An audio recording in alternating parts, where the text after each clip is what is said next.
Hey, Eric. Hey, Chris. Hey, Eric. I have some breaking news. Yeah? Recall that season 3 of this podcast, what video game did we cover? That would be Final Fantasy VIII.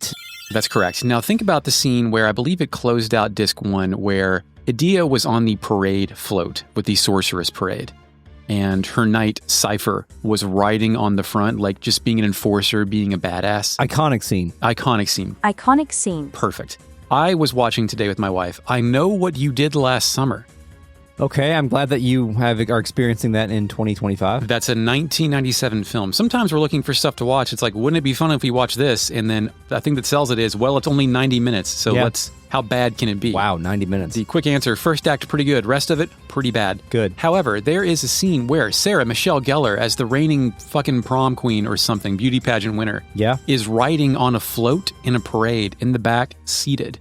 And on the front, to look out for the killer, is her boyfriend, Ryan Phillippe, just sitting in a sweater, just sitting on the front of the float, looking out for an assassin.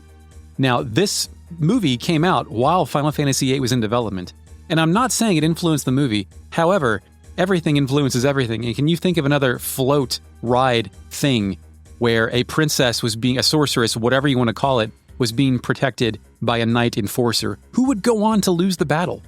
No. But I can think of a way that we can semi-confirm this. Yeah. So we need to find out if I Know What You Did Last Summer had a Japanese release. Ooh. Because this was pre-streaming and I mean, it should have, shouldn't it? I don't know. Yeah, actually, I have no idea what movies choose to get shown. I mean, if only we had a direct line to Hideo Kojima, he is made of movies, and he would surely know instantly. That's probably true. But I feel like, this is just a vibe, but I feel like the only movies that would get localized into Japanese were like major motion pictures, Oscar-worthy kind of things. Are you saying I Know What You Did Last Summer is not amongst this? Yes, or like big budget action flicks. That's just my feeling on this. Anything?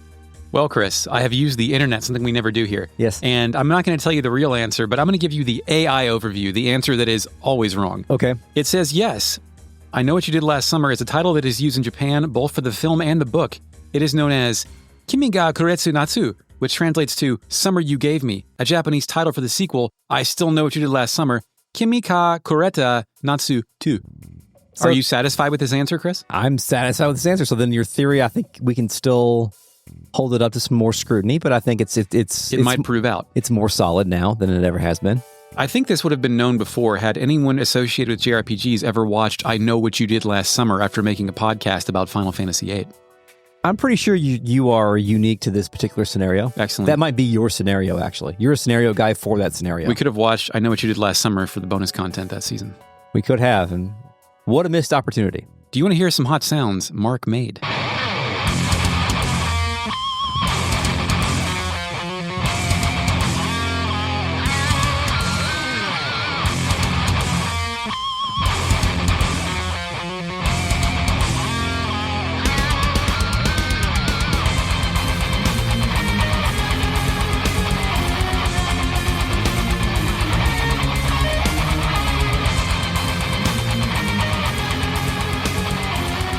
Welcome to Retrograde Amnesia, a comprehensive podcast covering classic Japanese role-playing games chapter by chapter, beat by beat. Welcome to Season 7. We are covering Lunar, the Silver Star story. This is episode 36, I think? That's right. That's right. You're right. My name's Chris. I'm joined by Eric. Hi. Thank you for introducing me this time, Chris. I really appreciate it. I feel like I'm part of the show now. I don't want to be too consistent. I don't want people to think that I'm an AI-generated Throw voice. me a fucking curveball. Yeah. I forgot to acknowledge this on one of our previous episodes, but... Corrections. Throw out Xenogears episode 0. I'm sorry, what game was that? Xenogears episode 0. There it is. 2 episodes ago, we hit episode 300. So that means 3 episodes ago we did, if you include episode 0, which is a numbered episode. Yes. It's just not on my spreadsheet So it's here. 303, and not including Patreon episodes, which would bring us closer to like 470 or something. No, yeah. If you look at Patreon miniseries episodes, not bonus episodes or any of that stuff, but just miniseries stuff, there's 78 of those. Wow. And that's through Vagrant Story 11. So by the time you hear this, there might be more. So you're telling me I've sat at my computer and edited a show for 5 hours, 400 times. Something like that, yeah. Okay. Yeah. I don't know if you want to do the rest of the math on that. No. But no. Mm-mm. We're also joined by the RealNet, a collective of late lentil lovers. Great. A collective of patrons who are collectively sending it in right now with me and watching this podcast be recorded on a secret video feed at patreon.com/retroam. We're also joined by a fake net, a voice from the telephone that is also tried to apply as a mascot for the Promise Mascot Agency. Initializing fake net. I booked 15 mascot gigs and I only digitally pissed myself on 4 of them. Hello, fake net. Nice to see you again. Thank you for joining us on this adventure of a lifetime. Watch how you drive that car. Oh, shit. Chris, where'd we leave off? The moon. No. Well, yes. However, what can you be more specific? The Blue Dragon Cave, specifically the Hat Room. We got the helmet, and then the dragon started roaring and shit busting up. Real good sound effects were playing. Let's hear those again just for continuity.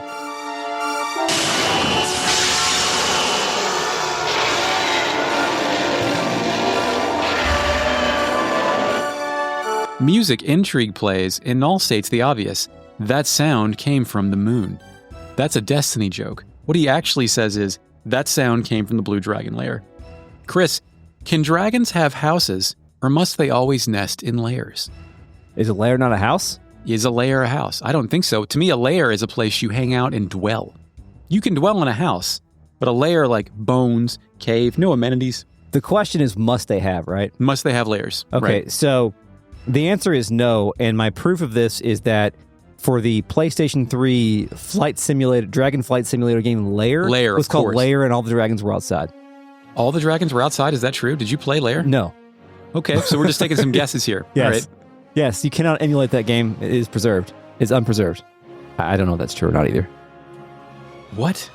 It's a PlayStation 3 game. How could it not be? 6-axis does not work on a computer. They patched it so that you can control regular. Oh, really? Yeah, it was like a big controversy because like it was a whole fucking thing.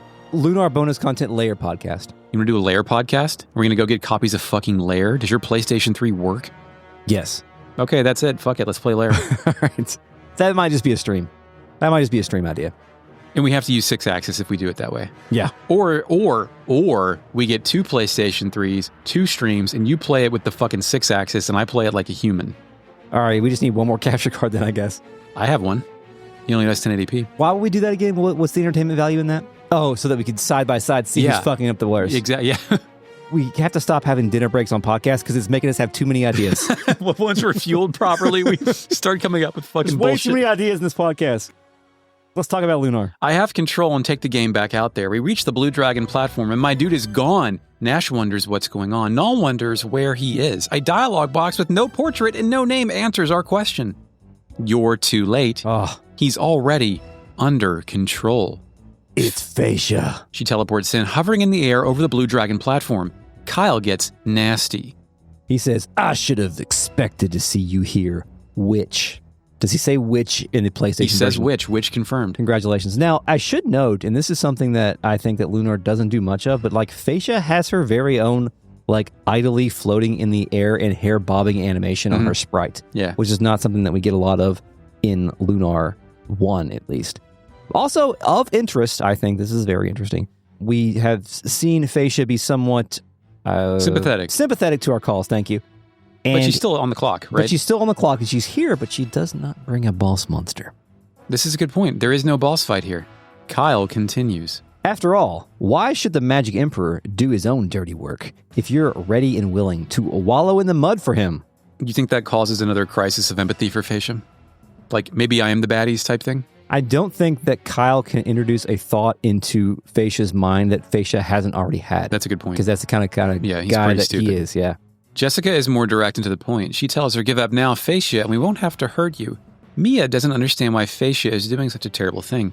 And that's a good point, Chris. You would fully expect to fight Phacia here or fight some fucking bullshit that she summons. Yes.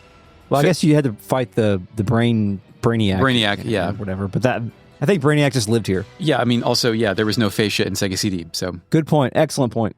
Phacia, with her portrait now, replies, no, you wouldn't understand. You have no idea what it's been like for us to survive in the frontier.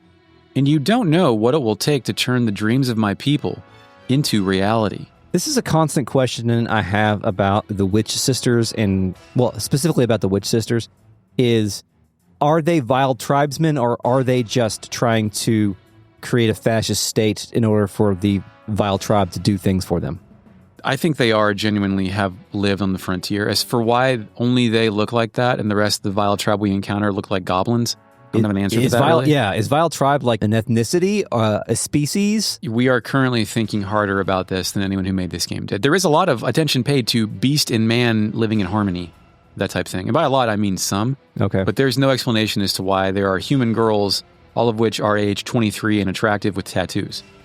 Only 3 of them. The only explanation is video game. Because video game need. Yes, okay. Because bromide must exist. Okay. Nash is the frontier, the place where the Vile tribe was banished by Althena 500 years ago? Thank you, as you know. As you know, thank you. Phacia says that we have a right to the life that Athena has denied us, which Correct. is an excellent point. Yeah, I mean, I don't really know all that much about this Althena character other than, like, she's God. Yeah. But if she denied you your opportunity, if she created apartheid on the moon, then who are we to defend her? We should quit our quest now. Quick question here. Something that I can't believe we haven't brought up yet. Is your question, is the Dragon Master the defender of apartheid? No, that's a good question, too. Okay. Do you want to answer that one now? No. Okay. Are we not killing God? Are we fighting the people who are trying to kill God?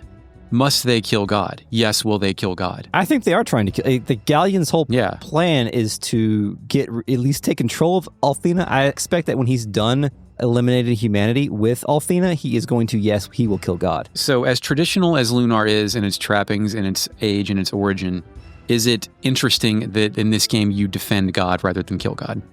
Is that like a big, like weird twist that's not really put at the front of consideration for this game and its place in JRPG canon? Because the joke, obviously, which ended our podcast for 3 years, is yes, we will kill God. But now we must protect God, who is suddenly mortal. And we must have a big dream to do that. With green eyes. Yeah, with green eyes. I don't think that Lunar meant to do that, but I think Lunar might be doing that. Yeah. And that's okay. Yeah. That's fine. If you didn't, I don't think that Final Fantasy VIII meant to be like that, but it sure was, and it was great. That was like something. It was like, I know what you did last summer. Sort of. If you really think about it. Nash has a reasonable answer, a response. He says, what does kidnapping Luna have to do with any of this? Good point. Why couldn't you just leave her alone? Yeah. Phacia continues her campaign for the most reasonable villain award. I'm sorry, but it was necessary for us to capture Luna and the other singers. Hold on. She struggles. She hesitates when she says, I'm sorry. I think that's important because she didn't think about this yet. Yeah, good point. I will point out my all future ellipses. I give you my word that she is unharmed, ellipsis, and will stay that way if you return home. Continue to interfere with the Emperor's plans, and you place her life in jeopardy. Phacia teleports away and the music stops. Blue Dragon's portrait appears, and he tells us, please, Blue Dragon. I was careless. My guy teleports back in with a unique and very long sound effect.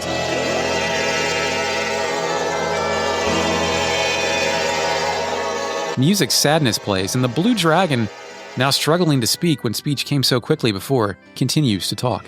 Galleon swore allegiance to Althena, along with Dyne. But now that allegiance has been forsaken, and I think I understand why. Galleon was jealous of Dyne and Althena all this time. How pathetic. Alex, can you hear me?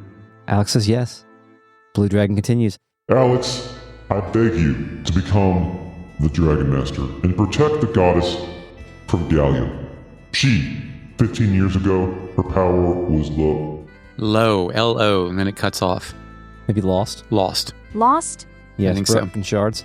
My question here about this lore that has been not imparted on us, but maybe repeated to us. Do you think that Galleon was jealous of Dyne? Because I've never had that indication that Galleon is jealous of Dyne. I think that Galleon is jealous of whatever happened between Dyne and Althena, or whatever her manifestation was at that point in time, and it is broken by the results of the cycle. So Galleon's broken shards. You don't think it is as simple as Althena loved Dyne, not me, boo-hoo? That's what it says on the page here. First of all, can I trust it? And second of all, like, if I'm reading between the lines or like reading the subtext or even reading the text of what Galleon's been saying, like, he's mad that he lost Dyne, not that he lost Althena. That's how I read it as well. Yes. Or he's mad at what Dyne had to sacrifice for whatever had to happen happened. Yes, he's mad at the system. I mean, we've learned this term recently, but Galleon was black-pilled. Like, the red pill sucks, the blue pill sucks, I'm black pill, I'm going to kill it all. Okay. Is that a reasonable response? Let's say you and I go and we defend God from fucking, Jordan Peterson. First villain I can think of, right? I think he would be defending God against us, but okay, I'm with you. In this scenario, we defend God. We're the champions, me and you and God and partying. I start making out with God, and we're doing it so hard that God's like, fuck this. I'm not going to be God. I'm going to go baby myself. Your powers are gone. This guy, fuck you. Fuck off. And your best friend and your God, then fuck off. Would you not be smited? Smote? I would be upset initially from like on an interpersonal level. Yeah. But the more that I read the books in the library, I would learn that was preordained to happen because that is the cycle of 4 heroes. But we don't know if that's a cycle. We know there's always 4 heroes, but the game is definitely not clear on what they're heroically defending. I like what you're thinking about the cycle, but I don't think we can confirm that Althena child, human, come to Earth type thing cycle ever happen again. But I believe it. Okay. We will revisit this thought at the end of the game. Yes, let's revisit it. In belief. Yeah, you're right. The cycle thing is more of a weird thing I came up with and not necessarily anything. No, I like it. It is a text. good running. It is the most, I think it is more interesting than what this game has its mind on. Also, do you think this implies that Galleon read all those books and for every single book he went, nah, fuck this? I mean, that's possible. Yeah, that's... Have you ever hate read an entire library? No, but I feel like probably like... Galleon has? Well, Galleon has and other people that have been at the forefront of like a violent revolution. Mm-hmm. Like, I'm pretty sure that Lenin hate read a library until he found Marx, right? You have to do opposition research. Yes, yeah. Yes. Well, no, he was just like, I hate all this shit, and then he found Marx or read Marx, or I don't know how those two paths cross, and then decided to perform a violent revolution. And that's what Galleon's doing. Dominoes. Yeah. The Blue Dragon... Galleon is Bolshevik confirmed. That's right. Correct, yes. Right. I mean, aren't Alex and Luna's clothes like Russian-inspired? Does that mean they have fur on them?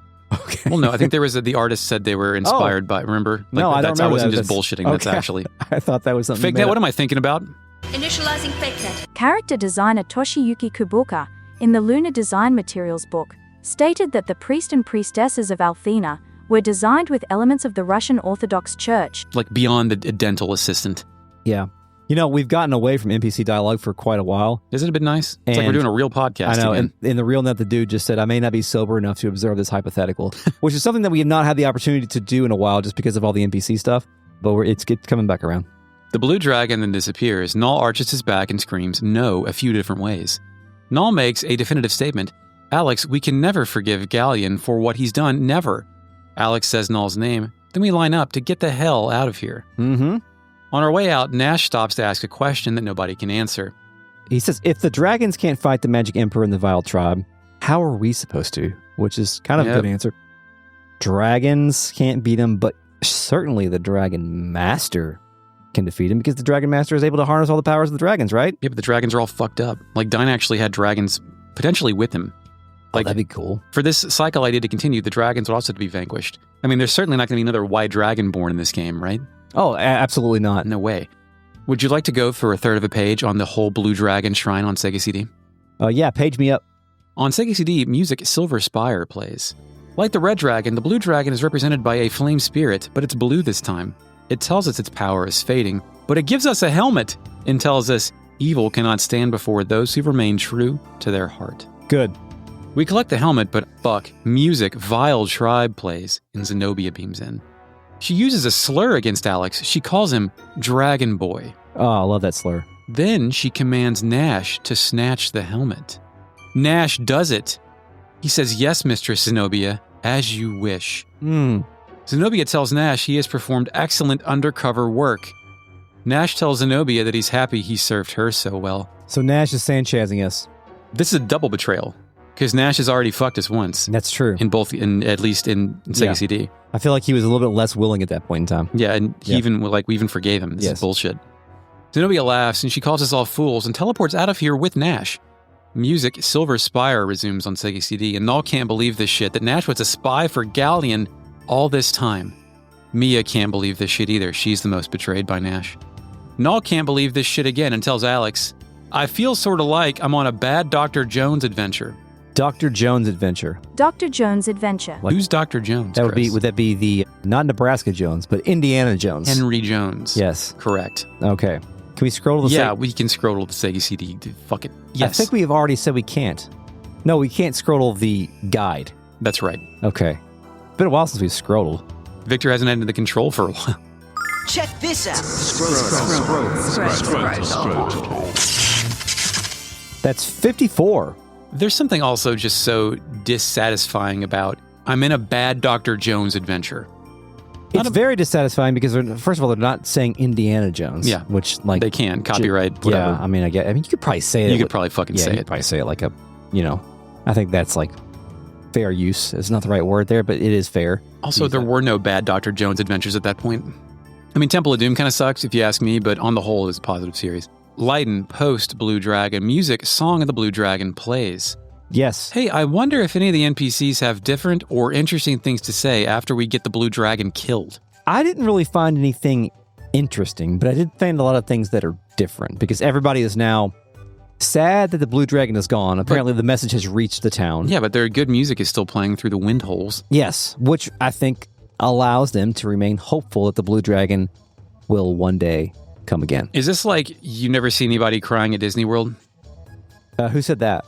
I just assume that's true. There's fucking kids crying all the time at Disney World. But don't you pay a whole bunch of money? How can kids be dissatisfied with when the adults pay a lot of money and take them across the country to fulfill their ultimate dreams? The Disney Corporation has not invented the Intertron yet. No shit. So children get tired, right, and hungry, and then it's harder to deal with it. And children are in lines the whole time. Yeah, humans famously love waiting in lines. That's the whole magic of Disney World is that, like, or any amusement park for that matter, but specifically Disney World, is to give you enough adrenaline or feeling or whatever at the end of one of those 45-second rides to rewire your brain into thinking it's okay to stand in line again for another hour. So basically, rides are drugs, and you must wait for your next hit. Rides are drugs, yes. I think that we can say that definitively now. Fantastic. Take me on a ride through NPCs you found different, if you please. Yeah. I only found 3, actually 5 who said anything. Go ahead. The old man in pink, outside he knows what's up. He says we all mourn the loss of the Blue Dragon, but we know his soul will always be with us. All we need to do is listen carefully to the Song of Lyton, and we shall hear his voice. We continue our festival to celebrate the life of the Blue Dragon. So he is pivoting. He understands what has happened. He says, look, fucking changes nothing. The music's still here. This is not a funeral, Chris. This is a celebration of life. He understands the cycle. Evidence right there. This is our point in the cycle where the dragons die. The green hairman outside the dragon shrine, the rapper, the dragon is dead, but his soul ain't gone. He be watching you close all your life long. That's not good. Pink hair guy in the house with the pitchfork. You will meet the Blue Dragon again someday, but perhaps not as you remember him. Is that ominous or hopeful? It's a mixture. Mm-hmm. But I mean, that's kind of what I said at the top of this section is that, like, that is now the vibe of the town. Yeah. It's like they are honest with the fact that Christ has died, but they know that Christ will come again. Yes. Right. Christ has died. Christ has risen. Christ will come again. Yes. The lady who dreamt of the boy with green eyes, you know what she dreams of now? What would that be? Darkness. Oh. Inside the chief's house. She's dreaming because Alex is obviously going to die. But Alex, false prophet. The chief's house, the little boy, he says, everybody's singing quietly for the Blue Dragon. Hey, you're the ones who killed him. Oh, that would have been a very interesting twist if the whole town thought we killed the Blue Dragon. Yeah, we went in there, and because no one else went in there, right? Yeah. They don't know that Phacia, who she is, or that she can beam in there. The chief, the only person here to provide any kind of direction, he tells Alex the Black Dragon Cave is off to the east. Hey, Chris, are you done with Lyton? Any news and notes from Lyton? I'm done with Lyton. Get me out of here. Where do you want to go? Where'd you go next? Where do you think we should go next? I'm so excited. The next place that I went was Tamur Pass. Wrong, because we're going to Berg. Music, Berg plays. I go and chat to Alex's father, his dad. Yeah. You know what he tells me the same thing that you tell your kids when they show you a new pretty blade of grass they've collected. That's nice. I'm very happy you found the Blue Dragon helmet. Oh, good. Okay. But don't start to think this is easy. Dine had to overcome the greatest challenges of his life to become the Dragon Master, and so will you. I didn't mean to be harsh, son. You and your friends can stay here until you're rested and ready to go. But don't get any ideas about staying the night. You don't have enough beds for all of you. And that's precisely what Chris tells his children when they find a new caterpillar. Yeah. Alex's mom. Now, look, Dad said, I'm very happy you found the Blue Dragon helmet. That's dismissive. Is Mom still stuck on her old dialogue? No, Mom says you earned the Blue Dragon helmet. I did earn it. I got in the whirlpools and sometimes had to fight the water dragons. Yeah, that's fucked up. Not everybody can do that. Yeah. In fact, nobody has done that. Yeah. Except for the witches who just teleport. They've got fucking bullshit. Magic.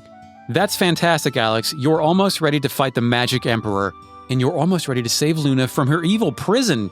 when you bring Luna back home, I'm going to give both of you a big bowl of warm shroom soup. Shroom soup? Shroom soup. Hey, that guy in the house who thinks Null's a dragon? Yeah, that one guy. I've come up with an exciting new theory, Null. You're the evil mutant offspring of a human and a dragon. Is that a Breath of Fire thing?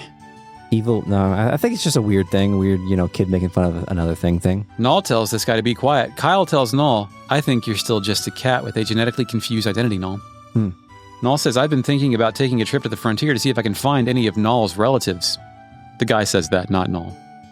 He's calling Null a freak again. Where do you want to go next, Chris? Safe? Weird Woods! Music Mist plays, and I get a wrath ring out of the red chest in the top right corner. Oh, wrath ring. What's that do? I think it increases...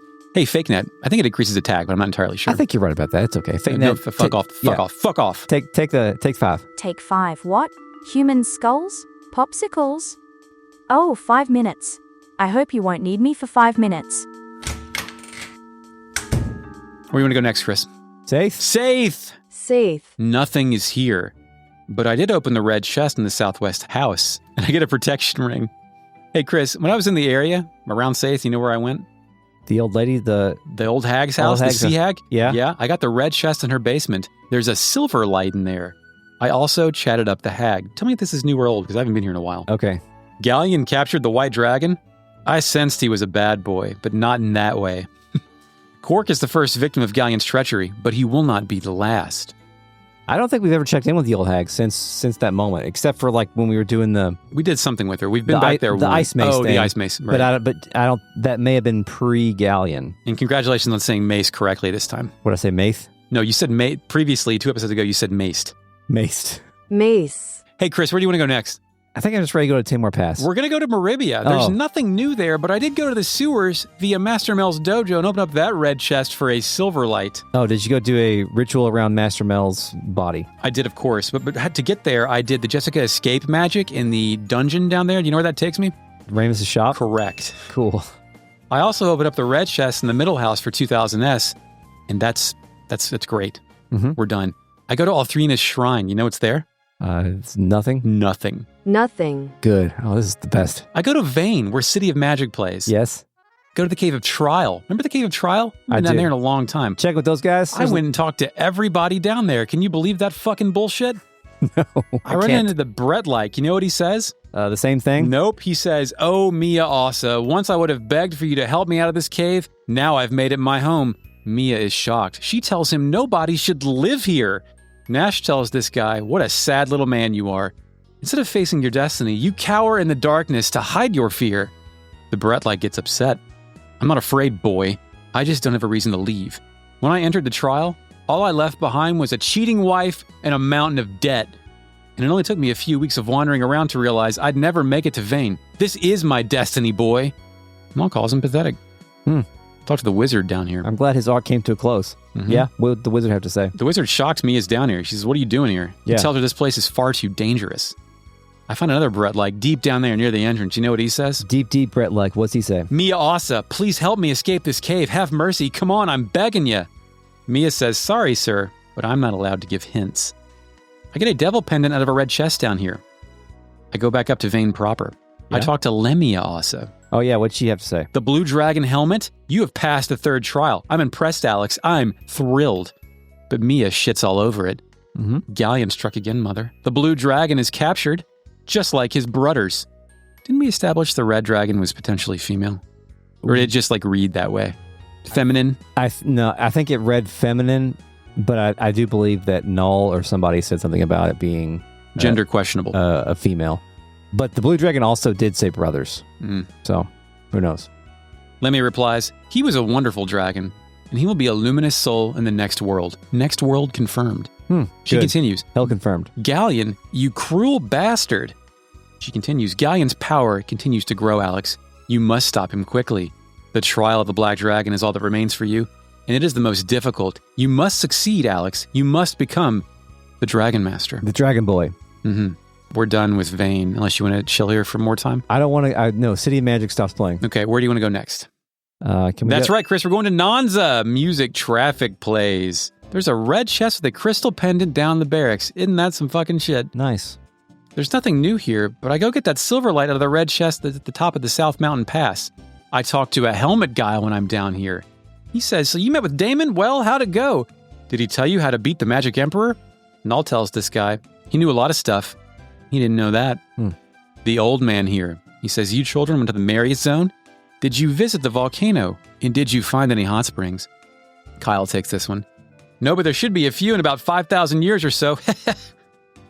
Great. The old man replies, so if I waited 5,000 years, I could soak in the hot springs? Excellent. I've already been around 86 years. Another 5,000 shouldn't be so hard, should it?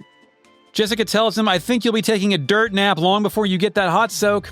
I always love a dirt nap reference. It's my favorite way to say death. I think it's the best. Kyle, I think referencing how cool the volcano was, says, but we did find a hot spring near Marriott. Would that dialogue have changed had I used the soap there? What's going on? Shit, ask Chris what this guy says. Use the soap. I didn't talk to this guy, Eric. Fuck me. Where do you want to go next? Tamur Pass? We're going to go to land next. Okay. Music traffic plays, and I get a silver light out of the red chest behind the northeast house. Nothing else changes. Where do you want to go next?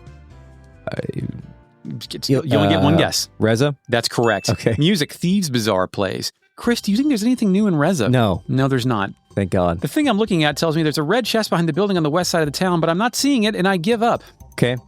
Where do you want to go next? Illic? That's correct. Okay. You know what's new there? Nothing. That's correct. Great. How about you pick next? Lyton? Marriott.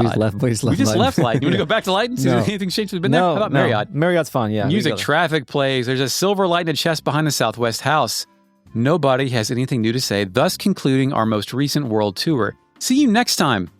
Thank you. Let's head back through Lyton on the world map. Let's head east to the twisting path through the mountains. What's that path called, Chris? It's called Tamur Pass. Music Dragon Cave plays, and we've reached the American Southwest. Yes, it's full of pollen or something. There's like a filter over top of it. It's a purple haze filter that travels over the orange desert landscape. Man, I love Sedona, Arizona. Chris, what's the furthest west you've been? Do not say California. Colorado. Been to Colorado? Yeah. Cool. What were you doing there? I was with my parents. Okay. I was like, I don't know. 9. You want to go see John Stockton play a jazz game? No, we weren't in Salt Lake. We were converting to Mormonism. I know we went to Pikes Peak. Where's that at? Fake net. Where's Pikes Peak? Watch it not be in Colorado. It's in Colorado for sure. I think it's Colorado Springs. Initializing fake net. I'm back from my break. Pikes Peak, also known as America's Mountain, is a majestic landmark located in Colorado Springs, Colorado. See, told you. Colorado is honestly like a uncommon state for Kentucky to visit. I applaud your parents for taking you somewhere weird. Yeah, good for them, I guess. I wish I would have appreciated it, but I think they had to give me a puke bag on the ascent to the top of the mountain. That's on brand. Yeah. Thank you. I fought some octoplants, Eric. Oh, yeah, play the battle music, of course. Okay. It's a pink biter plant with yellow head spores. Anything else? I fought a Shiro. Oh, I don't have a Shiro. Oh, you mean Shiro from Suikoden. What is it in this game? It's a fluffy tail thing. What's it called in this game? How about that? Shiro. It's called Shiro in this game? I thought you were making a joke. No, it's called Shiro in this game. The same thing, they're like the high experience, high money guys that run away. Oh, those fuckers. It's yeah, another version I couldn't catch of one. those. Yeah. Yeah. They look like little Pokemon lizards with flower petal manes. Pokemon lizards. Yeah. That could mean anything. It just means a cute lizard, Eric. Okay, yeah. What else we got? Ice pup, blue, fluffy cat critter with magenta mane. Hard to damage, and they run away. Also, a shrieker. Mushroom guys. Yellow and teal mushroom guys. Yes. Also, something that we haven't really talked about at this point is that, like, we've been gaining magic spells and skills along the way. Release Weasel. We've been releasing Weasel. That's probably the last one we talked about. But I just want to give Nash credit for finally getting something else that's not Thunder Bomb. And he got Thunder Thrust. That's a bigger Thunder Bomb, right? It is. It is. We've had it for a while, but I think that it is a good opportunity for us to check this out. Okay. Thank you. Can I go back to the Ice Pup real quick? Did you fight any of these things? Ice Pup, yeah. They attack 3 times in a row, which is terrible. They also barf out red worms that attack me. Did you see them do that? I don't think I fought those. Very disconcerting. Yeah, I don't think I fought those. I'm wondering if Ice Pup is Shiro in your game. I'm watching a Shiro battle right now to see if they barf. I mean, I don't want to fuck the cameras up. Yeah, those are Ice Pups. Okay, Ice Pups are changed to Shiro. Yeah, change to Shiro. Weird. Okay. They also drop Shira's tail, which is interesting because it's not Shiro's tail, it's Shira's tail, which is an accessory you can attach. I'm very confused by the Shiros and Ice Pups, but... and Shira. Yeah. Finally, we have Great Hornets, which are Buck Bumble, a green and yellow bee. Yes, more of those guys. They love poisoning everyone, and I love being poisoned. This place has a bunch of signs as you enter that tell you Tamur is to the south, but all that means that I have to go east, up, down, and all around and collect items on the way. Yes. Of note here, and I didn't get it this time around, but I think there is a piece of the dark armor, which is some of the best armor for Kyle here. At this point in the game, right? Another sign tells me danger ahead, turn back. The sign by the Angel's Tear chest says another hidden path. Chests here also include Starlight, Dark Helmet, Angel Tear, Shear's Tail, and a Wind Cane for Nash. I think. Is that all before the thing happens for you? Let's have the thing happen. At some point down toward the south end, I'm walking along as music Darkness Comes plays. Darkness is coming. Zenobia beams in to completely ruin our shit. Mm-hmm.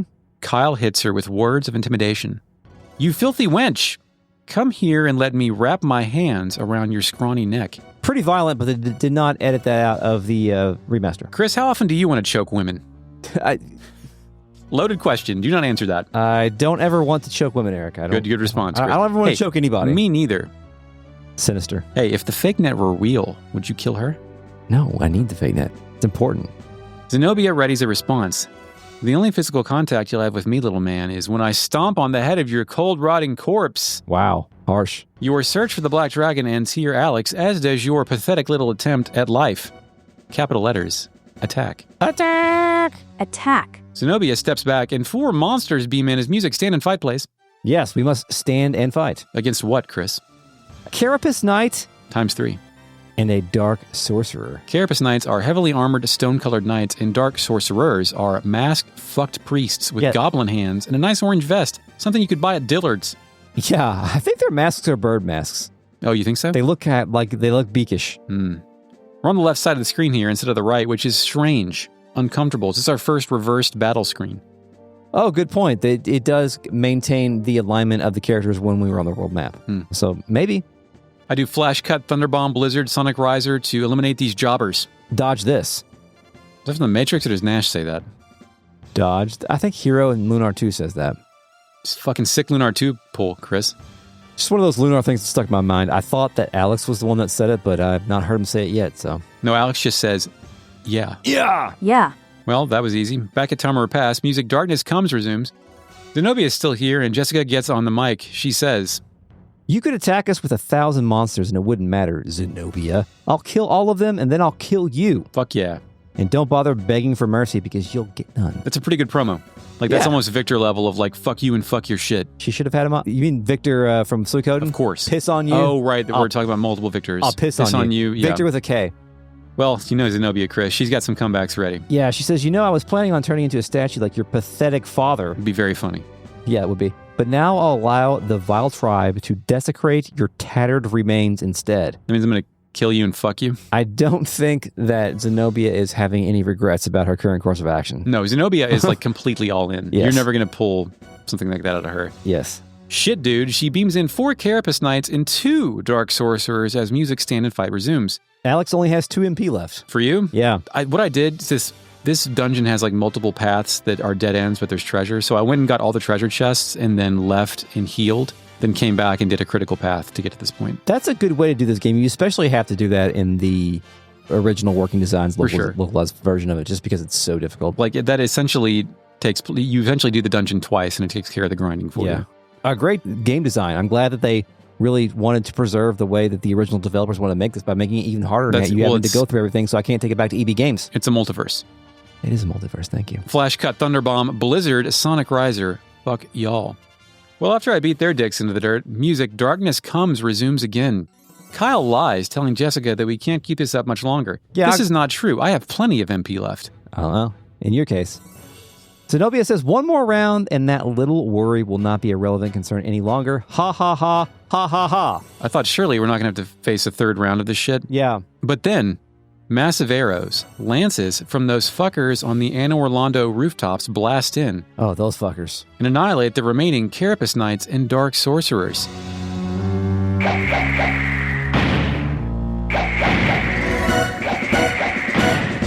In Silver Star Harmony, it's a strange volley of neon green laser arrows. Here's what that sounds like. I guess cool. Zenobia cannot believe this shit. No! Enjoy what little remains of your life, Alex. It won't be spared next time on Retrograde Amnesia. Initializing FFVIII. 39 minutes. How about this time on retrograde amnesia? Zenobia beams out, and Mia asks an important question. Who in Althena's name is that? Excellent question. A little bit of a mouthful to say who in Althena's name. Who in God? But they don't call Athena God, right? No, they don't. But the reason that we say why in God's name is because God is only one syllable. That's right. We don't say Jesus. No, we don't say... We don't say Muhammad. We don't Muhammad say was a prophet, not Colonel Sanders. We don't say Harlan Sanders. Harlan, of course. Why do I know that? Because I live here. I saw his grave 3 days ago. Good. The camera pans all the way over to the right and reveals two individuals, a lady with blue hair and some guy on horseback. Then it kicks out to an anime cutscene. Water flows and birds tweet. We open on a shot of the blue-haired woman on a horse looking over her shoulder. The man holding the bow and arrow, who looks like Alex with front braids, trots by, smirking on his own horse. The two riders then kick their horses and ride off, leaving the player looking at the blue sky. There is no kick on the PSP anime, but here, listen to the kick noise. Kick. Music, Solitary Wolf. Finally, a new fucking song. Plays, and Kyle can't believe this shit, but in a positive way. They hit the Vile Tribe with their arrows from that great a distance? Do any of you realize how incredible that is? This was a great distance on PSP, like the camera had to pan, on the original, the camera had to pan over. On PSP, they were right next to us. Oh, good. So, it's great. Jessica also cannot believe this shit. But who are they, and why'd they leave without saying a word to us? Alex throws out the trademark dots. In my opinion, he does this more than Squall Lionheart. It's possible, but I don't know. So I had memories of these folks, and when we first started learning about the Vile Tribe being banished to the frontier, in my mind, I thought it was these people, because these people are very like Native American coded, right? In terms of like how they dress and what their village looks like, as we'll see soon. So I thought that maybe these people were the Vile Tribe people, and we were going to get to the frontier and realize that the Vile Tribe are just like us. They're just like us. And they were going to play around with that a little bit. I didn't expect them to play around with it in a very interesting way. But it turns out they're not going to play around with that. These are just people that are here to help us. They're here. And it's funny you mentioned that, like, in your mind brain, you weren't sure if this was the frontier, this was the Vile Tribe. Because for me, when I was flipping through the manual doing the first episode notes, I got to Tempest and Fresca, who this is. Yeah. And I was like, who the fuck is that? Yeah. I thought it was like Mandela affected. Like, I had no memories of these people. It is the core five. Why would there be more character? Like, because we've made a lot of characters, but none with portraits. Yeah, that's true. That's true. I don't know. It is interesting that they throw this wrinkle in, and we'll see if it pays off. I fight no more enemies, and I walk east until I get out of Tamur Pass, which is also, it's cool that Lunar finally doesn't explain something. It just has something weird happen, then we have to continue. Oh, good point. Yeah, good point. When we exit, we don't go to the world map. We're instantly in Tamur? We're in Timor. Music, Tamur plays, and we're in this dirt floor town. So it's funny that you say that, because my first note about Tamur is that I desperately hope all of the remaining towns are dirt towns. Dirt town? Yeah. Because I don't want any more Saiths or Meribias. I want dirt towns only. Some dirt. No more than 4 houses, please. Marius Zone, Alder. Are we in Stadius or Marius? We're in Stadius, yeah.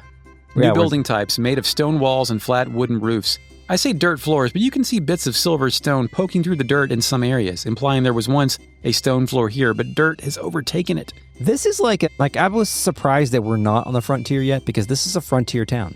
I think frontier is a strange word there, because I think frontier is the more traditional means of it, as opposed to the American frontier that we're familiar with. Oh, absolutely. It's literally a frontier. Yeah, like it is right. the final frontiers. Perhaps. I mean, the moon is in space. This is a very small town with a wooden pole fence protecting its square layout. I suspect there could be a Wild West influence here. In Harmony, the stone buildings are preserved and the town is still fenced off, but the Western influence feels like it was dropped completely. There are 5 NPCs milling about outdoors. Hey, on Sega CD, Tamur is a town surrounded by a moat. It's green. It's fine. It's a regular-ass town. Yeah, it's a regular-ass town. Well, that is a nice feature of the complete version, because there's more than 16 colors on screen. Well, not only that, but like these towns have personality and they have a vibe. There are no 2 towns that really feel the same, except for Meribia feels like a slightly bigger version of Saith. Yeah, I agree. But that's about it. Let's talk to some NPCs, Chris. I love doing this. Okay, let's talk to the guy in the straw/cowboy hat at the front. He says, "Hi. Hey. Welcome to Tamur." Tamur, am I saying that? Is that how I say Tamur. You can pronounce Tamur. Okay. FakeNet, what do you say in Australian? Initializing FakeNet. Tamur. As the official village greeter, let me be the first to say, howdy do. Hell yeah. And how are you? Do you think there was Irvine Keen's kind of Wild West? Like, do you think in the Japanese version, this just looked like American Wild West town? Or do you think they actually said, however that gets translated? I doubt it. Okay, so this is... They probably did something that is more... Because Irvine didn't speak like that shit at all. No, he just dressed like a cowboy. Yeah. He was not an actual cowboy. Just dressed like the one. world's only cowboy. My husband. Yes. So what brings you to our wonderful corner of the world? Tamur is the best that nature has to offer: hunting, camping, hiking, and monster avoidance classes. So when he asked, so what brings you to our wonderful world, corner of the world, and no one answered him, do you think the answer was implied? And then he just continued with about the best nature has to offer? Or do you think we just all no-sold it and he just was like, fuck. Well, Tamur has the best nature has to offer. I think you're right. I think that I don't know. Like six people just don't say shit, including the flying cat. There are no like this is not a situation in which we have to like evade stormtroopers whenever we go to town, because like the Vile Tribe has no presence in the normal world. Yeah, and so we don't have to mask our mission from the townsfolk. We can tell them that we're here to be the Dragon Master, because that's how this game works, how this world works. But I do think that there probably is some sort of implied conversation that goes on. How about the lady with brown hair, a buffing by the goddess statue? She says the forest that lies south of Tamur is called the Forest of Illusion. It's always blanketed in a thick fog. She says that when she was younger, she'd go there with her boyfriend to make out. Hell yeah. Because they wouldn't get caught. Cool. Of course, that was before all the monsters appeared. Yeah, I can't make out with monsters. Nash thinks this is fascinating. And says the forest, it sounds unusual, even magical. Now, is he saying that because he's intrigued by the magic and the monsters, or because he wants to make out with Mia? He wants to make out with Mia. Very good. That's why he kind of had to stop himself there a little bit. Oh, I see. So, deliberate. Yeah. She continues. Most of the travelers who try to get through the Forest of Illusion come back here in a hurry. But a few of them never come back. Maybe they're just lost. Or worse. Oh, shit. Taking a dirt nap. She continues. If you kids are looking for a place to explore the manifestation of your raging hormones interactively, I would definitely suggest the peace and tranquility of the Forest of Illusion, but be on the lookout for the occasional monster. So, explore the manifestation of your raging hormones interactively. That's pretty good. That's well said, yeah. That doesn't make me quiver at all. It actually... No, it's a compliment. Is a well-constructed joke, I think. Chris, did you have any designated make-out areas away from home when you were a hormonal teenager? And if so, what was that area? I never, I didn't have any, forest places or anything, so I'm not about forest. I'm talking about, I want to kiss this girl, and it's weird to do it in my room, and her dad's going to kick my ass, so I have to go... I don't really think I can... I don't think I had anywhere special. No, man. And there wasn't a secret, laboratory or anything like that. I didn't have a laboratory. The smooching laboratory. The smooching lab? Yes. I would make out in my car, of course, but do you know where, our number one place to drive to was, where nobody would fuck with us? The park? J-Town 4. The park is where everybody goes to make out, and the cops fucking come, and your buddy throws a rock through the back of your fucking car door to fuck with you. Oh, the J-Town 4 is the movie theater. The J-Town 4 was the shitty movie theater in town, the shittiest one available that no one went to, which is why it's not there anymore. Yeah. And we went to that parking lot. It was closed at the time. That's how shitty it was. Yeah. And no one would bother me. We'd make out at J-Town 4. Good. Think about that next time you drive by that parking lot, Chris. No. You refuse. No. Who'd you talk to next? I talked to the blue-haired man at the north part of town. Yeah. He says the place north of here is called Might's Tower. M-Y-G-H-T. Yes, that creepy place is filled with monsters. Yuck. I get it, but also every place here is filled with monsters. We have not been anywhere that is not a town that is not filled with monsters. This is how this world works. That's all he says. Old man, blonde beard, walking stick, green shirt. You slogged all the way here from Berg. Woo doggy. You must have gone through a heap o' shoes on that trip. We have never bought shoes in this game, so I reject his thesis. He continues, the village of the prairie tribe called Paw is just south of the Forest of Illusion. When I was a wee lad, I remember the forest as a very confusing place, but a fairy always seemed to appear and show me the way if I got lost. Good. So, that tells us that the village of Paul is where these mysteriously benevolent horseback fuckers came from. Yes. And they're fairies. They're T-H-E-I-R, not T-H-E-Y. No, they are fairies. They are fairies. Non-derogatory. No, he's not saying they're fairies. He's saying fairies as well. So he's not saying that the tribesmen are fairies. He's not mistaking them for fairies that help him through the woods. The forest again, but a fairy always seemed to appear and show me the way if I got lost. No, I think we do actually encounter a real-ass fairy there. He's not... I'm unfamiliar with the fairy, but we'll see when we get there. All right. I may have forgotten about it. Leprosy guy? Want to talk to him? Yeah, Mr. Leprosy. He says, hey kids, want to go around town and tell people how my medicine cured you of leprosy? It might be more believable if one of you chops a finger off. I'll pay you for it. You can have 10% of the profits if you make the people here believe. What do you say? This is the stuff that makes me think, like, what is, I think we talked about this, the least amount of money I would accept to chop off a finger or a toe. Yeah, I don't really know. I don't know what I said for that. But I don't either. It'd be a lot. It would be, I don't know, $500. Okay. You're going to have to give me life-changing money for that. $500 can buy a lot of Teddy Grahams. It's true. It'll change your life. Null says this guy gives him the creeps. If you talk to him again, he says he's running low on medicine. Let's grind up that tree over there and make some more. This is the place that you want to find the snake oil salesman grifter, is in Wild West Town. Oh, yeah. That's where they are spawned at. The last man here, the guy with Mountain Dew hair near the horse in the little field. Mountain Dew hair. For some reason, we have a lot of wild horses in this area of the Stadia Zone. The people of POW have learned to make their living by taming them. The Prairie Tribe can be stubborn, but as long as you're honest with them, they'll treat you with respect. Yeah. You can't actually talk to this guy until triggering a cutscene, but we'll do him now. Went to go back and do that back in time. On Psychic CD, a lot of the NPCs are poisoned with a mysterious illness. They call it the plague. Oh, not leprosy. The epidemic that is currently running through the prairie and spreading here. People in Tamur blame the illness on Zenobia and the Vile tribe, so they've othered them by saying they're evil, they're vile, they spread disease. Yes. I think we do get this disease subplot once we get to another town in the complete version. And later. Like the people in Lyton, they also talk about the Black Dragon going crazy and ripping rifts into the land, which makes a navigation hazard for world map travel. Tempest and Fresca live here on Segi CD. None of that shit at Tamur Pass happened because there was no Tamur Pass.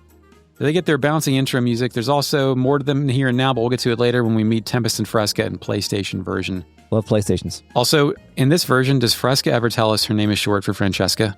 I don't think so. She does here. Okay. I mean, we'll see, I guess. You want to walk in some buildings? No, I want to talk to the horse. Tell me what the horse says. You forgot to talk to the horse, Eric. I don't speak to animals. Okay. Null says, woo, this horse stinks. A few less Brussels sprouts would do him good. Brussels sprouts don't really affect poop. Yeah, I mean, is that just like a 90s pull of like Brussels sprouts are gross? Yeah. Do you think that living in Kentucky and seeing horse carriages and horses all the time and that we've seen, like I've seen a horse take a shit, I don't know, 20 times? I don't know. Like, do you think people in regular states have seen a horse take a shit? Real just like the big turd just fall out of there? Real net, let us know if you've ever seen a horse take a shit and where you live. Thank you. Actually, yeah, that's good crowdsourced data. Yes. You want to go into some buildings or you want to talk to a fence post or whatever it is you do with your time? Let's go to the item shop. Hell yeah, dude. All right, they got items in here, Eric. Do you know what the guy calls it? He doesn't call it an item shop. He calls it what they call it in the Wild West. A general store. That's right. Yes. Yeah, you can buy a protection ring here, but I think we already have some in the regular stuff. Is this the first place we can get cleansing water for paralysis and holy water for recovers conditions? I think probably not, but maybe. When we leave, he says, thank you for your patronage. Yeah. And enjoy your non-refundable purchases. Middle Bottom House? Yeah. Let's go to Middle Bottom House. There's a lady in here with a headscarf on. This is the inn. This is the inn. This is the inn. But you don't need inns in Lunar because there's God. Because you have God. But other people do. Yes. No, they can pray to God too. Yeah, but they need a place to fucking sleep. You don't need to sleep if you pray. Yeah, got me there. It's a good point. Only to eat. You're still hungry, remember? Yeah. She says, welcome to the Tamur Motel. Can I interest you? What's that? You're not looking for a room? Sigh. Of course you're not. No one travels out here since the Vile Tribe started acting up. I'm thinking about changing this place from a motel to a bowling alley. Good idea? Bad idea? Question mark. Null asks an important question, and it's the funniest line in this game so far. I think you're right. He asks, what's bowling? Finally, the multiverse did not intersect with bowling. Thank God. I would have scrolled that, but Null is like, yeah, we're going to get all fucking bangers this episode. Yeah. Side ponytail, elf ears lady in the bedroom. Mm-hmm. Well, hi, what brings you to Tamur? I traveled here after graduating from the Magic Guild. I just needed to get away from the big floating city for a while and have fun exploring the world. I'm amazed this little town has a hotel. I'd be setting up camp under a tree or something. She said motel, which is not that important, but they keep referring to this place as a motel. The other lady did too.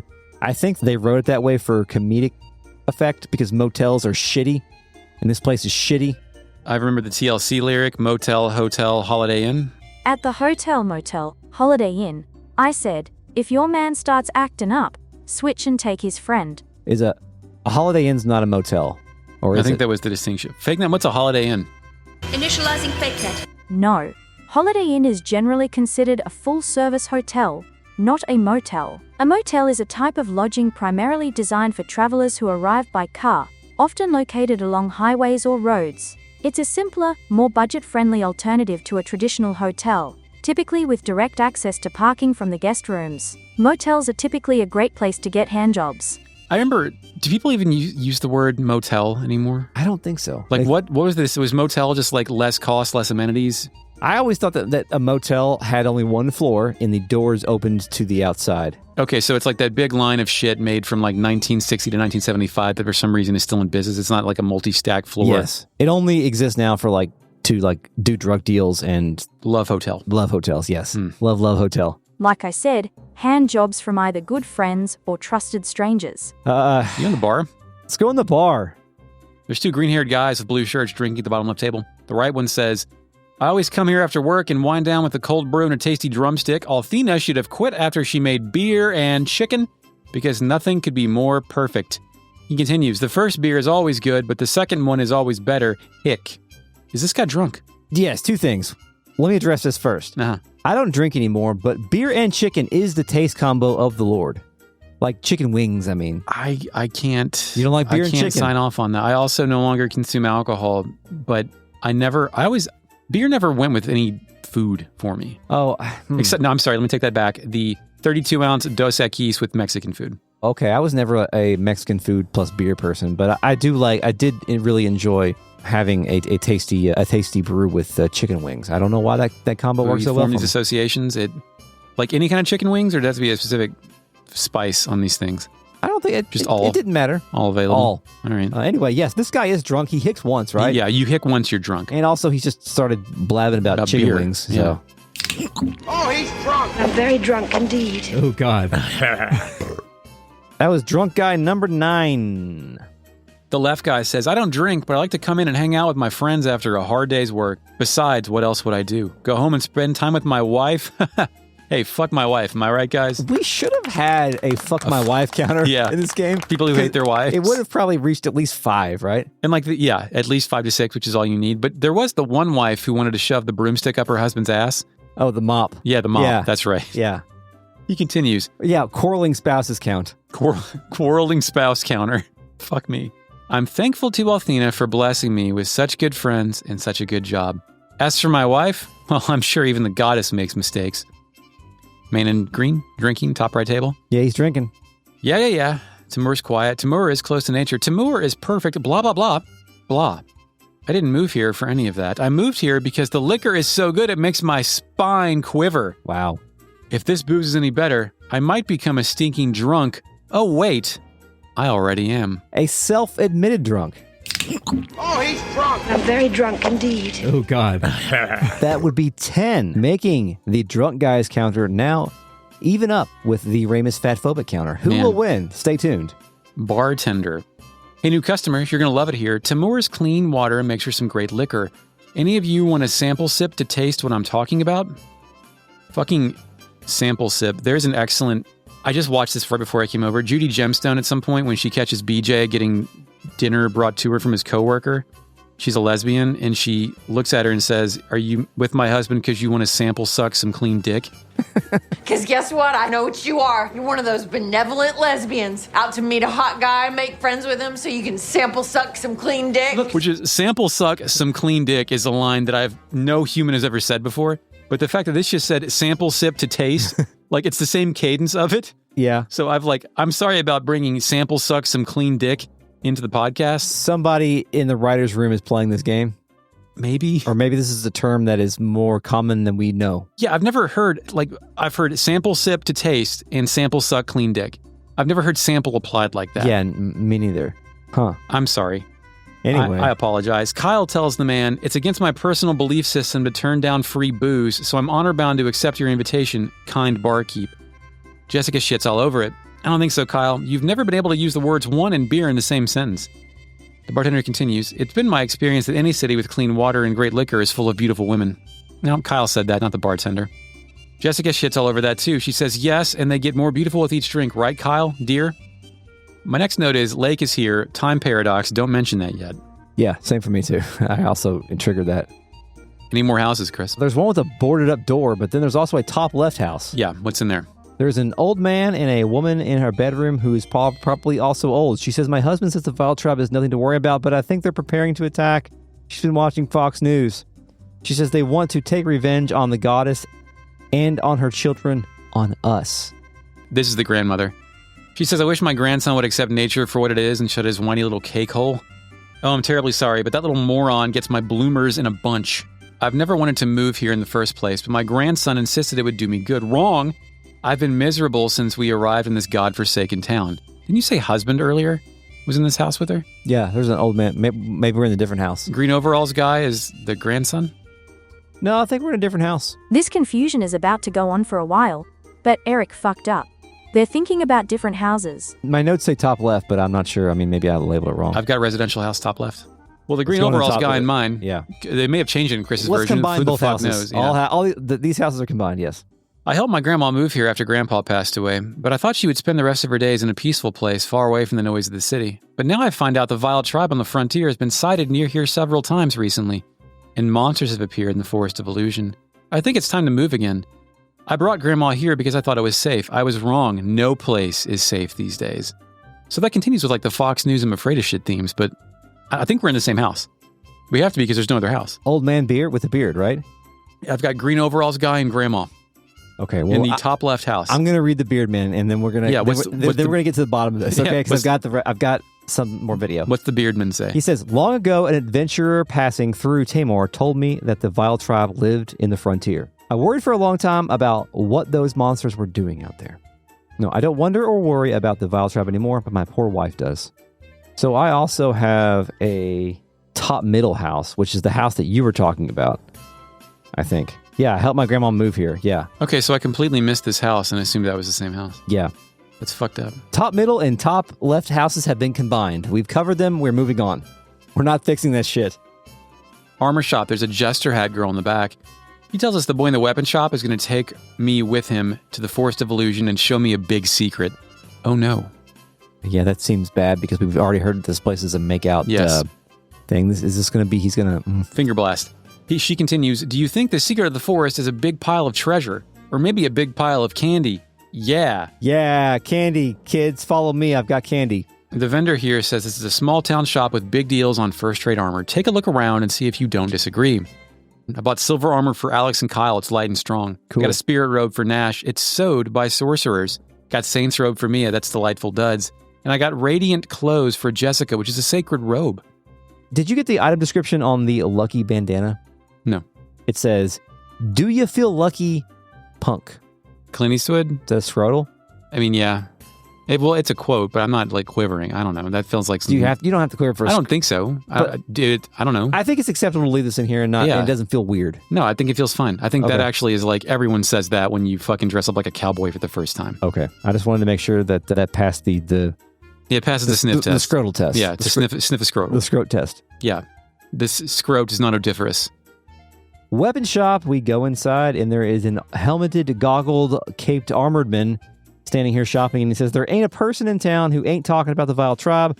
I better be buying some weapons and armor, for there ain't nothing left to buy. I ain't at all happy with how close this village is to the frontier. Ain't got no idea what weapon I should get. G-I-T. It's good. Get. There's also a little boy in the back room here, and he says, you know what? There are fairies in the forest to the south. More fairy content. Oops, that was supposed to be my super secret. Too late now. So he's actually not going to go molest the armor shop girl. He does. He's so happy. Denying the makeout zone, and there actually are fairies he believes that are here. I'm so happy for them. Chris, what age are children capable of keeping secrets? Oh, God. I would say probably, depending on their maturity, like 8 to 10, maybe 7. They can finally not blab about something once they get a hot piece of information. Yeah. Yeah, my children really like secrets. Of course. When my wife was out of town last weekend, they went to a yard sale with their friends across the street. Cool. And baseball cards, Marvel cards. And they both came home with a brand new fucking pair of shoes. Uh-oh. Avery's were Saucony. Your children went and bought shoes. And then Griffin's were Mizuno. Okay. Which are both like nice brand of athletic and running shoes, right? Yeah. And they said, we got these for $5. Is that real? Because I'm genuinely confused if that's I mean, you can get a lot of fucking deals at yard sales. Yeah, and I think, and they said they also had running spikes there, so it must have been somebody getting rid of their kids' running shoes. They bought them and outgrew quickly. Were they used, or were they? They don't look used at all. Like, they look brand new. They maybe gently used. Do they make spikes for 10-year-olds? Yeah, one of my kids has worn spikes before. Yeah, not like cleats. I mean, like running spikes for track. One of my kids has cross-country spikes, and then for track, you just take the spikes off and put the smaller ones on for the thing. Spiked up. The more you know. The vendor, let's buy some stuff. If you plan to travel any further than Tamur, you're going to need stronger weapons. Thank you, asshole. Yep, we can buy a great sword, which is a really good weapon. I already have that for Alex for some reason. I think I found it somewhere. I think you might have been able to buy it in Marriott on the other side of the bridge. Also, you can get the wind sword, which blows enemies away. It's for Kyle. Yeah, and you can also buy the judgment mace, which has one of the best descriptions. It says, lest ye be judged. Pretty good. And the holy bow, which is death from above. I'm not buying it. I did buy the holy bow for Nash because I've made my Nash an archer. My only decision I was able to make in this game. Okay, well, Eric, we're perusing the town, and then we go through the one of the two back gates in this town, and oh, hey, it's Laike. He's here. Is he following us, or is he just here? Who knows? I think he's following us. Laike hits us with a, well met, children. Long time no see. Excuse me, Eric. Well met, children. Long time no see. Well met is something I wish I would deploy more frequently than I do, which is never. Well met, yeah. No one wonders, what in the hell? What the hell? Laike is doing all the way out here. Laike replies as only Laike could. Ho, ho, ho, why the look of a surprise, my faux feline friend? You should know by now that I'm a lone wolf and all. I only follow the scent of adventure, and that takes me many places. As long as the destination's stocked with a leggy crew and honey sweet brew, I'm game. Leggy crew is like the waitresses must be Hooters ladies? Is that what that? I think leggy crew in this context means that they got to have good legs so they can keep walking on the adventure. But the destination is stocked with a leggy crew. Oh, okay, I misread it then. Yeah, then you're right. Yeah, okay. Yeah, I want to run into some babes at the end. Yes, I want to go to Hooters. But ho, ho, ho, enough about me. Or how have you fared in your adventure, my friends? So you think that Laike is following us and not doing a good job of hiding it? Do you know what I think? Laike is me. He does a world tour every single day. Oh, he goes and talks to all the NPCs every time. Single day. He visits every single town and just beats the fuck out of monsters on the way there. But he doesn't have the wings anymore because he gave them to us. Yeah, he walks. Look at him. Does he have a home? I do have an important question about Laike. Actually, he does have a home. Continue. Yeah, he lives in the woods. He's a woodsman. No. I think he lives here. He lives here? If I'm remembering, I think so. That may be in the future spoiler. Okay. Well, it's possible.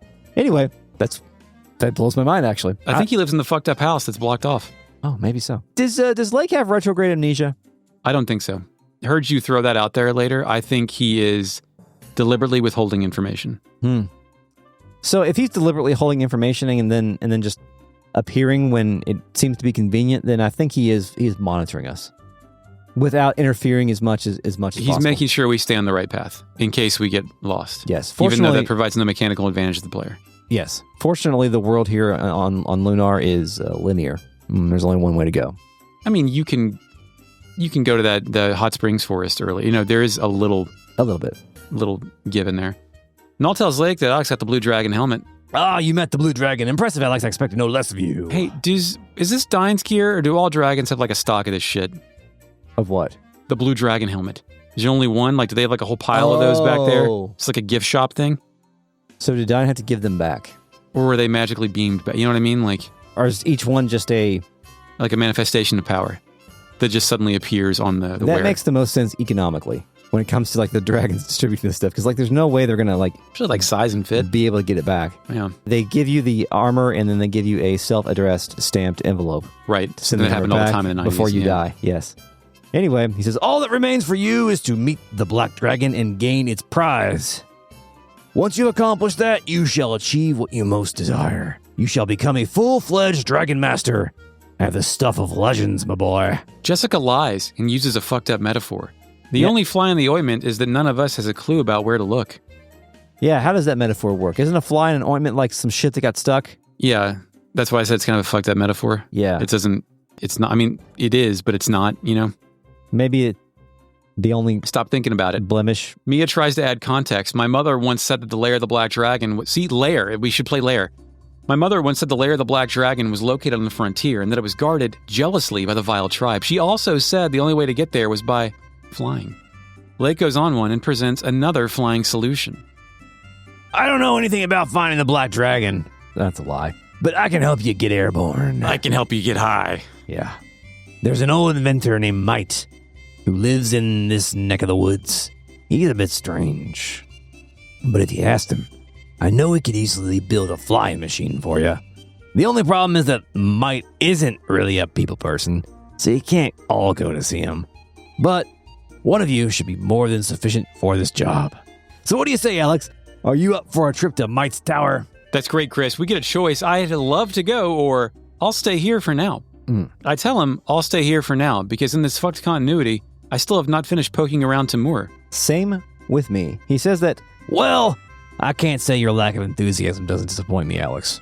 But if you have a change of heart, you can find me around here for a little longer. Null points out that Laike shows up just about everywhere we go, Alex. How does that old man manage to get around so fast? Well, I head back over to the bar and I find Laike again. He continues. Ah, Alex, I'm in need of a good adventure. What say we travel to Might's tower together? Null asks if we're going, and I tell Laike, let's go. Let's go. Let's go. Let's do it.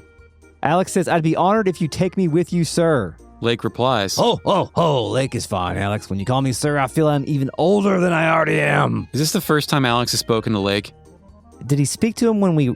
In the woods? Anywhere? In the bar? Maybe as Alex is... Speaking to him in the weird woods is the most likely because we had fewer people with us to speak. Because it was just Luna and Ramus, I think. And yeah. Well, of course, Null, but, you know. I just had a brain revelation. I think Laike might live here in Sega CD. That's where probably my memory is coming from if you don't have that memory. Okay, good. I thought maybe it was something that happens later. That I have not finished the game yet. I'm close, though. Jessica replies, we'll stay here and wait for you two to come back. With great news, I hope. Kyle, Jessica, Mia, and Nash all move toward the picnic table on the left. Null asks Laike if he can come too. I, Eric, do not want Null to poop this party, but Laike sure does. He replies. I don't think Might is allergic to cats, so I don't see why not. Null has nothing to say to that, by the way. In the script that I was using, the transcription that I copy and paste for, it only exists for cutscenes for this game. Yeah. There's an extra line which Laike is saying, if you can stand him, he should be able to stand you. But that didn't happen in my game, so I don't know where that line came from. I didn't get it either. Now you can go talk to all your buddies over at the table. Yeah, Kyle says, take your time, buddy. I'll just have a beer or two while you're gone, okay? I haven't had a drop of booze since I left Nanza. What the heck is wrong with me? I'm serious, Alex. Take all the time you need. Heh heh heh. Jessica speaks. Come back soon, Alex. I'll miss you and Null. And remember to plug your nose. I hear Might is not the most hygienic. Nash says all of our efforts are useless. What good can we do? Not even the Black Dragon had the power to stop this. Fucking Debbie Downer, man. Everybody else is like patting Alex on the back like, yeah, buddy, you got this. He's got sad eyes during this as well in his portrait, and this is what you may call some foreshadowing, which shall not be spoiled unless you were listening to the part we talked about a little bit of a similar event in the Sega CD version. Mia speaks next. Mia says, be careful, Alex. We'll gather information about the Black Dragon while you're gone. They will do no such thing. They don't do that.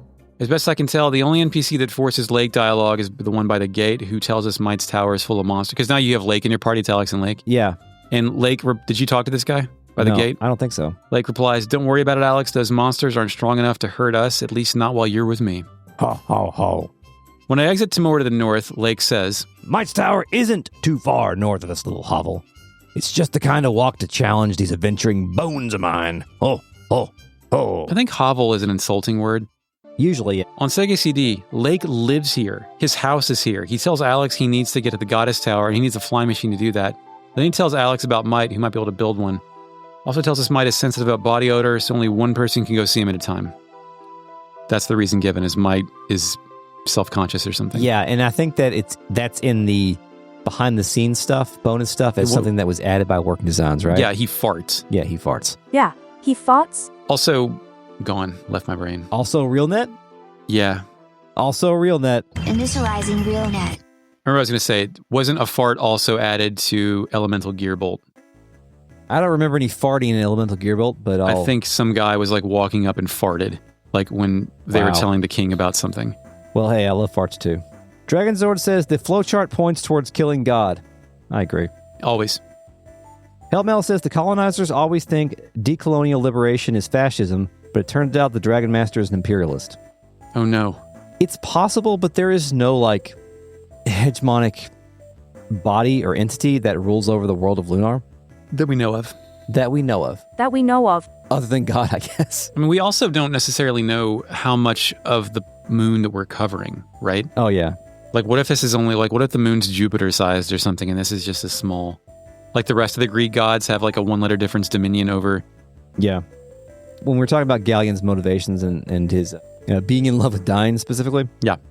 Hypothetically. Before we knew that, I guess I meant to point this out, back in the original Dragon Quest, Dyne probably harmonized with the goddess Athena. We didn't ever actually, we were wondering like who he did. I think the true answer is he just did some ethereal shit. But continue with the real comment. Okay. I'm sorry. I meant to have that thought at the time, and I forgot about it. We'll unpack that more when that stuff happens. Azelle says that put him way too close to Krellian for comfort. Yeah. The dude says, for the Indiana Jones joke, should have called him Idaho Johnson. That's actually, yes. A bad Idaho Johnson film. Yeah, I agree. That just, Johnson reminded me, at one of the E3s Chris and I went to, someone was making a knockoff Professor Layton game, and we couldn't think about what it was called, so we started calling it Dr. Johnson and the Invisible Tea Party. Yes, I remember that. And I've always loved the phrasing Invisible Tea Party. Yes. I don't remember the Dr. Johnson part. I didn't remember the Invisible Tea Party. It was Dr. Johnson and the Invisible Tea Party. And either you or Steve said it. It wasn't me. I didn't come up with that. Feel like it was me. Feels like a me thing. Yeah, I would place my bet on you, but I couldn't be sure. Hellmel says the Reza Red chest is there, but it's hidden behind a tree. So it's hard to find. Like, I knew that it was hidden, but I still couldn't... Like, I believe that it's there, but I still could not finagle my way over to unlock it. Victim Man says he's been playing the Eternal Blue remaster and can confirm that Hero does say, dodge this. That was post-Matrix. So was Silver Star Complete, but it was too close. Like, Matrix was like March or April. This came out in late May, June. The dude says, I'm never sure whether to love or to hate moments in games where the narrative pins us as screwed, but the gameplay says otherwise. Yeah. Yeah. It's a little disconnecting, but you must continue. We continue. That's a reference to a video game that you haven't played yet. There's some discussion about whether we ever cover a Pokemon game. I don't know why. I don't know, man. Victim Man says a Pokemon game could maybe work as a mini-series. Seeing Chris and Eric's Pokemon teams would be kind of fun, similar to Final Fantasy Tactics team compositions. Yeah, we'll play a Pokemon game. It's called Pokemon Snap. Yeah, we'll play Pokemon Snap one day. Maybe. No. No missiles. I like Snap. We'll play Detective Pikachu. Like, I very much enjoyed my time with Blue. I have no desire to ever do that again, but, never say never, I guess.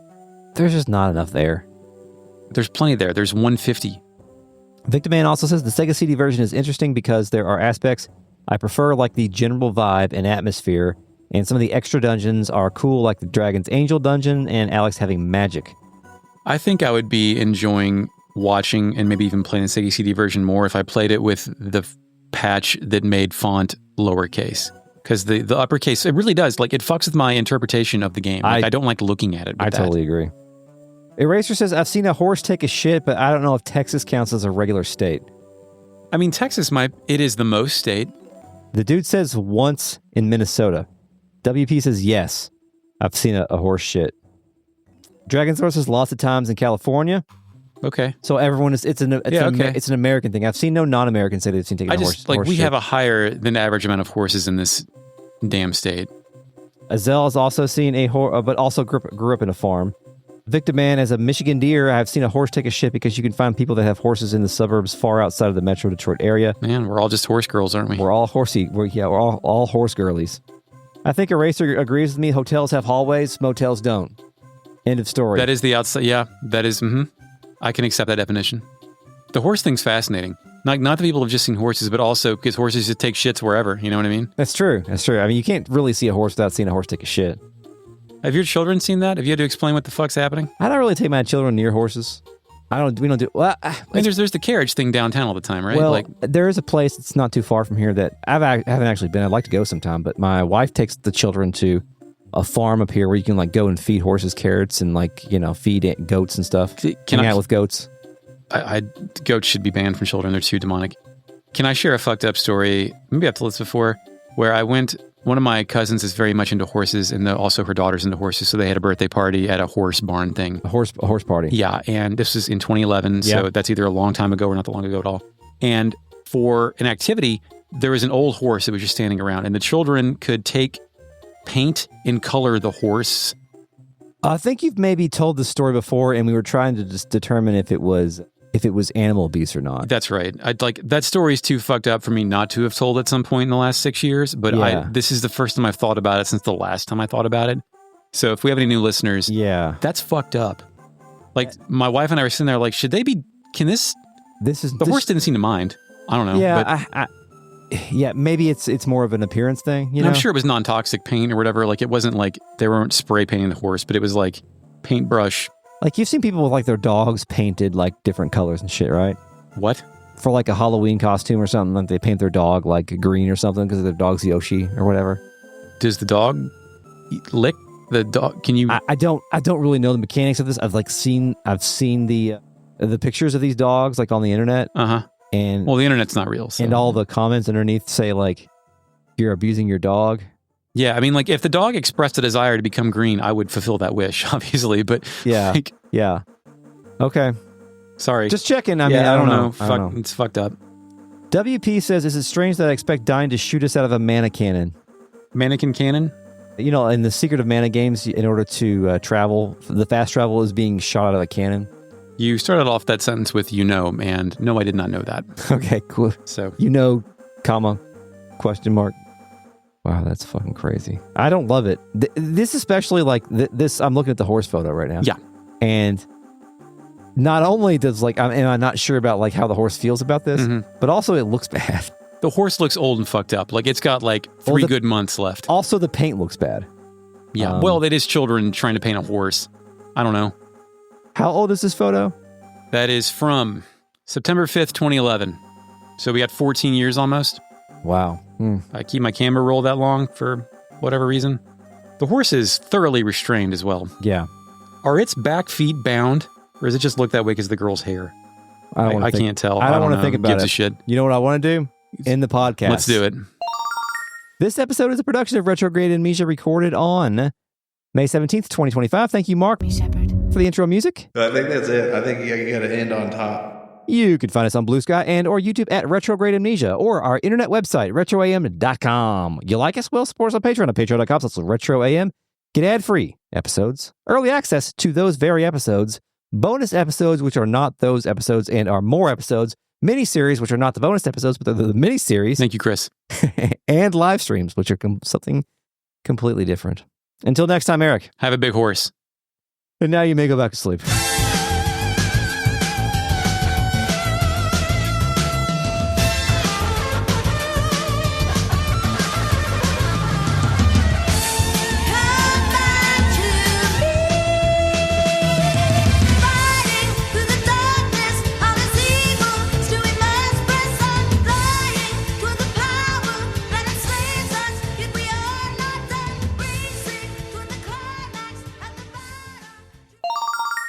Thank you, everybody.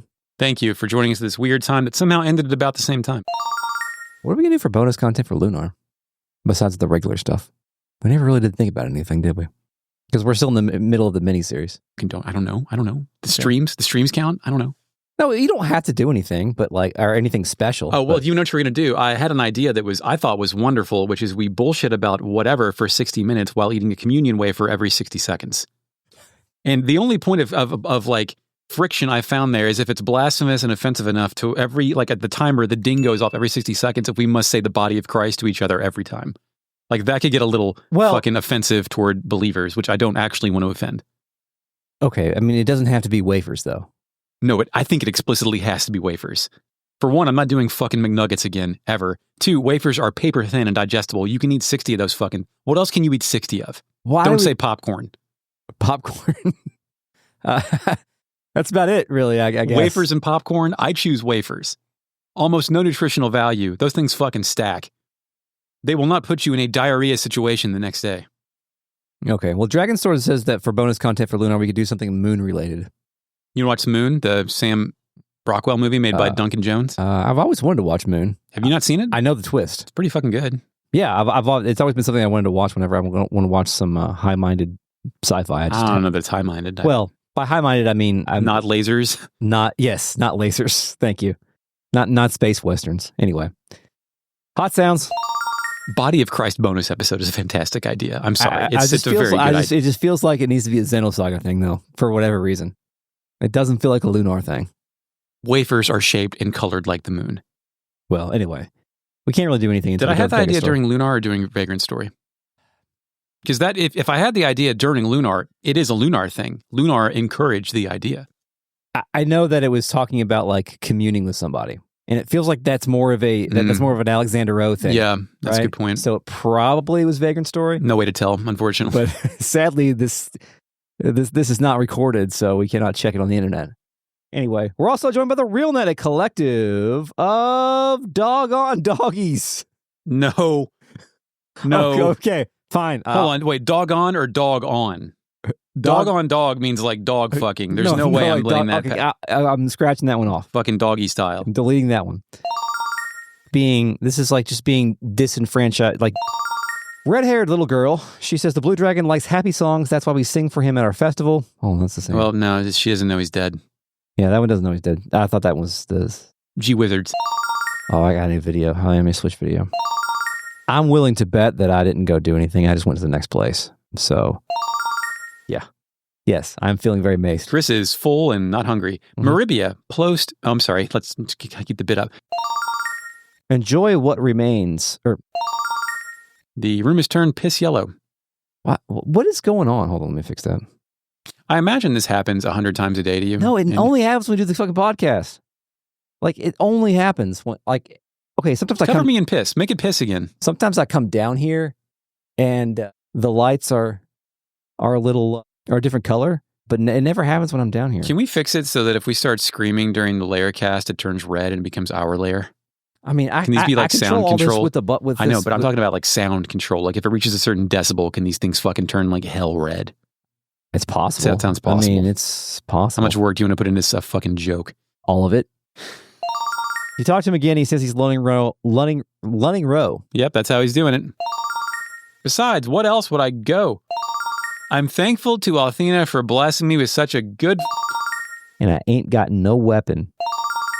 They must work because when he wore them in cross country, he had his best time ever. And then when he wore them in track, he matched his time from last year with not really practicing track that much this year. Dude, I wouldn't know what to do if I'm at a yard sale and I've got like $50 in loose ones and a child approaches me and tries to buy something with no adult present. I'd be like, what the fuck? I mean, there were adults with them. Yeah, but not, with them. I see what you mean. Okay, I thought they were just like riding bikes around the neighborhood or something. No, they went with one of the other kids' parents. Okay, that's a little bit better. That's like fucking freelance Halloween thing. Yeah, let's scam this kid. Little blue-haired boy in the back. We're done with him. That's right. We just talked about all of that. Yeah. The vendor. As the law. What sound was that? What do you say, Alex? Are you up for a trip to Mite's? Is it Mite's Tower? Yeah, you got to finish to say the word tower. Tower. And when we hear the fart, I guess we'll talk about it then. I'll save it for then. But like, there are some sound effects that Working Design added to the to build the fart. Well, they added sound effects to that, but now seeing what I'm assuming is closer to the original anime cutscenes in the remaster, some of those sound effects are taken back out. That's funny. They cut out the fucking horse shit that they. Speaking or specifically, the one that I think about, or excuse me. Specifically, the galleon TikTok thing. Yeah, was removed. It's not there. We put that in a past episode. You're bringing him lunch? Yeah. Every day. Your name is Denim? Can I help you? Yeah, you can help me, actually. You can help me find the fucking wherewithal to not beat your sturdy ass right here in the LCO for fucking my man. Hold on a second. Slow your roll. You need to calm down, Judy. Oh. You're Judy. I see. You see what? BG, are you banging this dude? I have a wife, honey. I don't give a shit what you have. Because guess what? I know what you are. You're one of those benevolent lesbians. Out to meet a hot guy, make friends with him so you can sample suck some clean dick. Look, if you want to throw hands, that's fine. Let me tell you one thing. Just about every single day, I catch BJ crying in the break room. And it's always because you've hurt him. What? I don't hurt BJ. I poke fun. I grew up with brothers. I'm rough. That's what he likes about me. I don't like it, Judy. I've never liked it. dude, you could fucking delete this. But when the shit came out that you could play that game on PSP with remote play and the control actually worked like it should through remote play, huge scandal. Anyway, yeah. She continues, after, oh, you already did that dirty work? Willing to wallow in mud? No, I didn't. Kyle continues. Say Kyle continues again. Kyle continues. Shit, the sound effect is different on PSP. You better listen to it.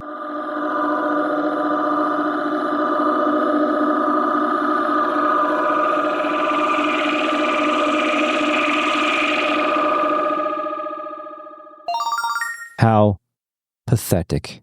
All right, let me finish this stuff, then I have a question. Alex. Yeah. Well, I think so, but like, well, anyway, I don't want to. It's another time to I don't debate. want to unpack this anymore. Gonna. Marked here. But we did change. He says. You mean to do it? Yeah, go ahead. You're not the fake net? Yeah.